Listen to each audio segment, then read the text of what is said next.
I got this question in the comment section a few days back, and I definitely decided to make a video about it because I know this is a very important topic. Now, I know I'm gonna get way less views than I usually get, just because this is not a topic that many people are interested in. Not sure why, but definitely I wanted to touch base into how you can control your emotions and avoid over trading. So in this specific video, I'm gonna give you my tips to avoid this. Hi everyone, this is Christian here on YouTube and welcome to a brand new video for the channel. Today, we're gonna talk about how to control your emotions and avoid over trading. But hey, if you're new to my channel and you're into day trading in general, Forex, crypto, or any type of making money online, then this channel is for you. Make sure you hit that subscribe button below and activate the notifications bell icon so that you get a notification of every new video that I upload. With that being said, let's jump into the video.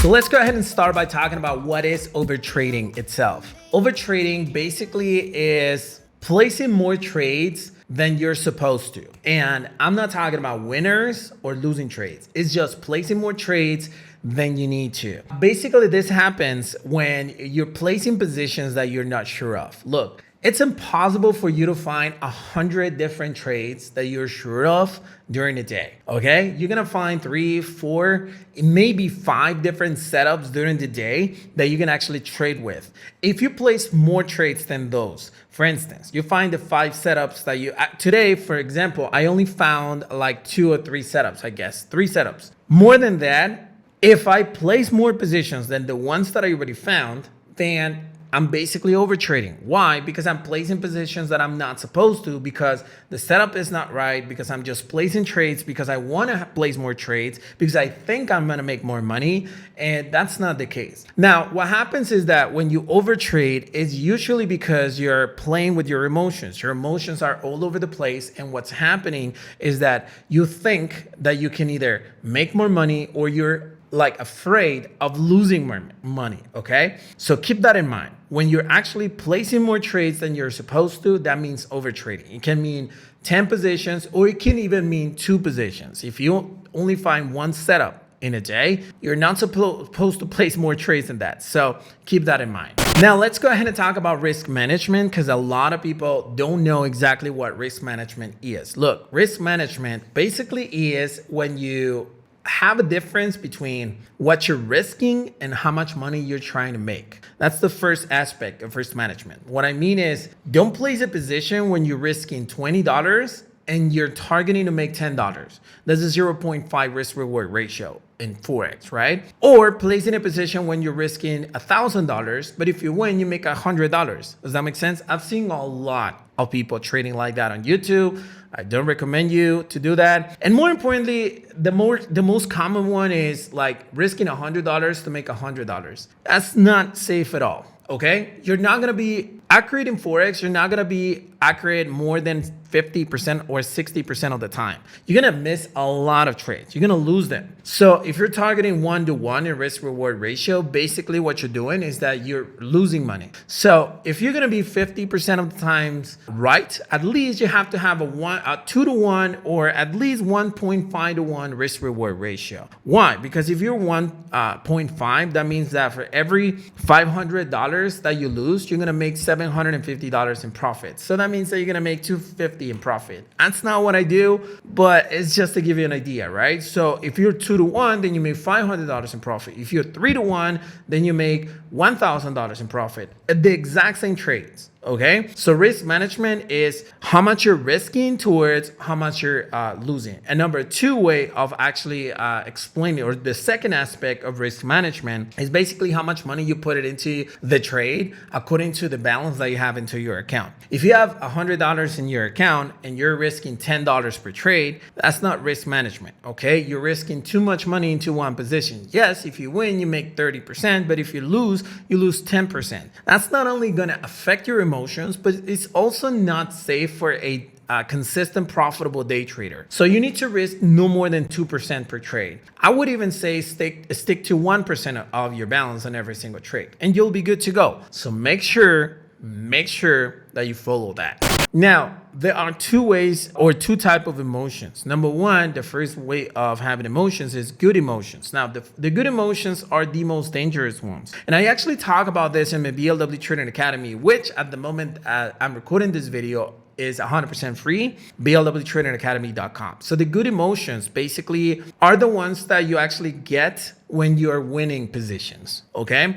So let's say that you place 2 positions a day and immediately they go and take profit. You made 3-to-1 risk reward on both of them. You make 6% return of investment. You're like excited, you feel invincible. And what you do is like, hey, today's a good day. I feel good. So I'm going to place a couple more positions. It's super dangerous. Yeah, you can lose those two positions and you're still at 4%, but you know what I mean? You lost 2% that you were not supposed to because you had your setups already for the day. So you didn't have to go over that. So it's actually super important that you understand that the moment that you decide how many trades you're going to be placing, that's it. Doesn't matter if you win them. You're going to stop. Okay, you won those positions, fine. You're gonna stop and that's it. So those are good emotions.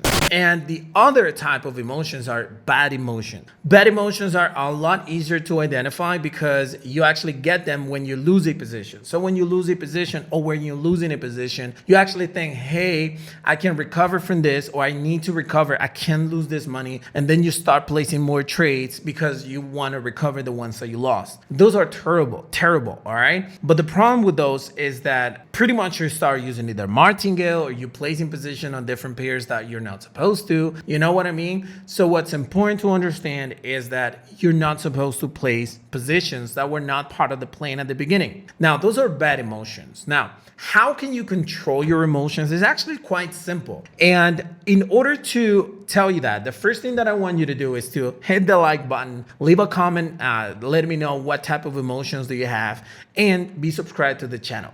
Now, the way you're supposed to control your emotions is actually super simple. All you need to do is create a plan for every single day and stick to it. As simple as that. You don't have to meditate. You don't have to do yoga. You don't have to do mindfulness. No, all you have to do is create a plan and stick to it. Doesn't matter if you win or you lose, just stick to it. That's it. What is it that I mean by this? What I mean by creating a plan is you actually analyze your pairs. For instance, today I placed positions for USD CHF, Euro USD, and GBP USD. Okay, so you find your setups, you put the pending orders. If you're a good trader, you place in pending orders, not micro orders, right? So you put the pending orders and leave it running. That's it. What happens if they don't get activated because they never reach the entry price? That's fine. It was part of your plan. What happens if they immediately hit the stop loss? That's fine. It was part of the plan. Do you place more positions? No, you don't. It was the plan. What happens if you win the 3 of them immediately and you make a lot of money? Do you place more trades? No, you stick to your plan. As simple as that. At this point, when you're fighting against emotions, it's usually the point where you already know how to handle a strategy. You understand the strategy, right? Or you're practicing it, but you understand it.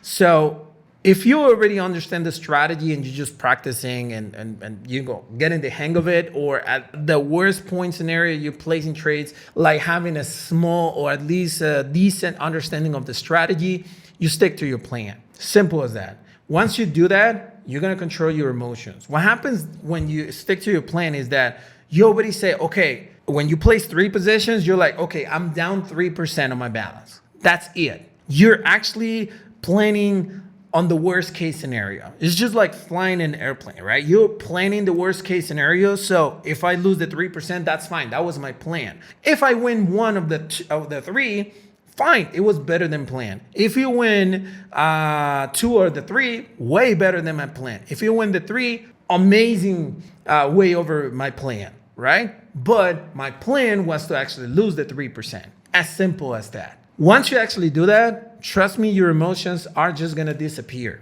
okay? Because the problem with emotions is that you're actually like hoping to get a result. And it's impossible to know what result you're gonna have in Forex, in crypto, or anything. So stop hoping, start planning. So once you do that, trust me, you're gonna control your emotions a lot better. So hey, hopefully this video helps you out, and if it does, go ahead and smash the like button to support this YouTube channel. And if you have any questions or comments to share, you can always use the comment section below. Thank you for watching this video, and I'll see you on the next one.